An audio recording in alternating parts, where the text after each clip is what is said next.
आपके लिए कुछ आसान से प्रश्न जो आपको सोचने के लिए मजबूर कर देंगे। हमें इंसान की तरह जीने का हक किसने दिया?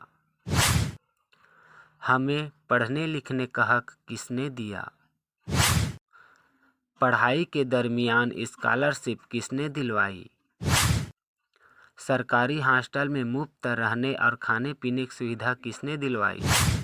पढ़ाई पूरी होने के बाद नौकरी रोजगार पाने के लिए आरक्षण किसने दिया? नौकरी रोजगार में प्रमोशन वगैरह का प्रबंध हमारे लोगों को संवैधानिक तौर पे ज़्यादा है, वो किसने दिया? धन कमाकर उसको अपनी मर्जी से खर्च करने का अधिकार किसने दिया?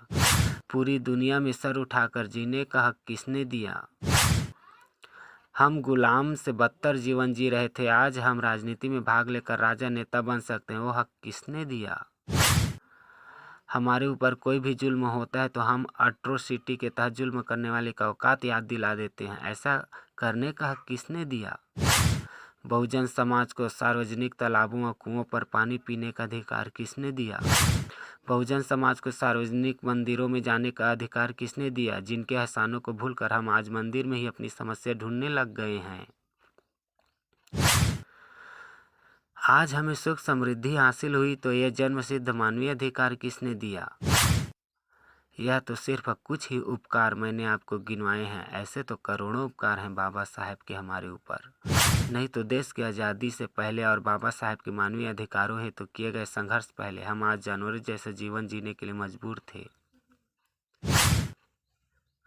तो हमें अपनी तरक्की, समृद्धि और आज़ादी का श्रेय बाबा साहेब को देना चाहिए कि नहीं? फिर उन पत्थर की मूर्तियों, काल्पनिक देवी देवताओं को श्रेय क्यों देते हैं जिनकी कोई भूमिका ही नहीं है आपके विकास में? वो बाबा साहेब के संविधान और कायदों से पहले कहाँ गुम थे?